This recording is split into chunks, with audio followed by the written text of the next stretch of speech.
ને પોલીસનું કામ હવે મ્યુનિસિપલ કમિશનર દ્વારા કરવામાં આવ્યું છે। હવે વડોદરા પોલીસે તો કદાચ ઢાંકણીમાં પાણી લેવાનો વારો આવ્યો છે, કારણ કે ક્યારેક એસએમસી આવીને દરોડા પાડી જાય અને સ્થાનિક પોલીસનું નાક કાપી જાય। અને હવે તો મ્યુનિસિપલ કમિશનરે જો ખાખીનું કામ કરવું પડતું હોય તો પછી ખાખીનો મતલબ શું, એ સવાલ હવે વડોદરાની જનતા પૂછતી થઈ ગઈ છે। ખેર, આગળ વાત કરવી છે વિરોધ પ્રદર્શનની। એનએસયુઆઈ દ્વારા વિરોધ પ્રદર્શન કરવામાં આવ્યું છે અને એમાં પણ વિરોધ પ્રદર્શન એટલા માટે કે માર્ક જાહેર કરવા માટે એમએસ યુનિવર્સિટીમાં જ વડોદરામાં જ આ વિરોધ પ્રદર્શન થયું છે અને બીબીએ ફેકલ્ટીમાં એડમિશનના ભ્રષ્ટાચારને લઈને તો આ વિરોધ પ્રદર્શન હતું જ, પણ સાથે સાથે એનએસયુઆઈએ આ સૂત્રોચ્ચાર પણ કર્યા, આવેદનપત્ર પણ એના માટે આપ્યું હતું અને એન્ટ્રન્સ એક્ઝામના માર્ક ડિક્લેર નથી થયા, એ એન્ટ્રન્સ એક્ઝામના માર્ક તાત્કાલિક ધોરણે ડિક્લેર કરવાની પણ માંગ ઉઠાવી છે।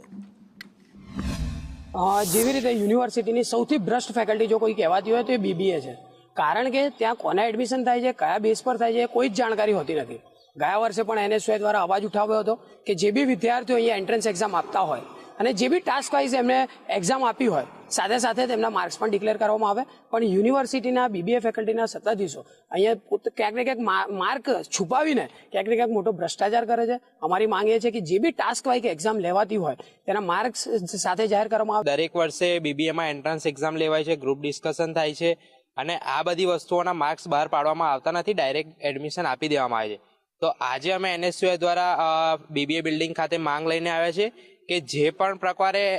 જે એન્ટ્રન્સ એક્ઝામ થાય છે, પછી ગ્રુપ ડિસ્કશન થાય છે, એ રીતના દરેક ટાસ્કના પર્ટિક્યુલર ઇન્ડિવિજ્યુઅલ માર્ક બહાર પાડવામાં આવે, જેથી કોઈ પણ જાતનો ભ્રષ્ટાચાર બીબીએના એડમિશનમાં ના થાય। દર વર્ષે એમએસ યુનિવર્સિટીની બીબીએ ફેકલ્ટીની એન્ટ્રન્સ એક્ઝામમાં 5000 કરતાં વધુ વિદ્યાર્થીઓ એક્ઝામ આપતા હોય એન્ટ્રન્સ એક્ઝામની, અને એ પોતે ઈચ્છતા હોય કે અમને સારી રીતે એમએસ યુનિવર્સિટીની ફેકલ્ટીમાં એડમિશન મળી જાય, ત્યારે યુનિવર્સિટીના સત્તાધીશો ક્યાંક ને ક્યાંક એન્ટ્રન્સના માર્ક્સ પોર્ટલ પર અપલોડ કરતા નથી। એના કારણે વિદ્યાર્થીઓ અંધકારમાં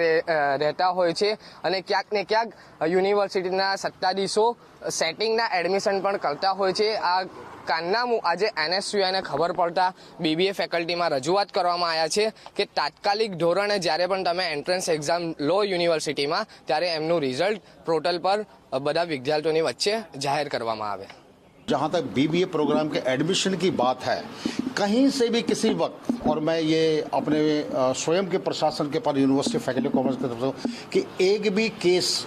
भी केस अगर किसी प्रकार का मिले कि जिसमें आउट ऑफ द मेरिट या गलत ढंग से एडमिशन मिला हो, सब कुछ है, तो फिर वो तथ्य सामने रखे किसी भी साल के, आई मीन टॉकिंग रिसेंट 3-4 सालों के हो, तो उस पर भी बात हो सकती है। अब बोलना, वो बच्चे बोल रहे हैं, कोई दिक्कत नहीं है, पर जो इस प्रकार के एडमिशन गलत दिए जाते हैं या रिलेटिव्स को या भाई बंधु को दिए जाते हैं, ऐसा बीबीए में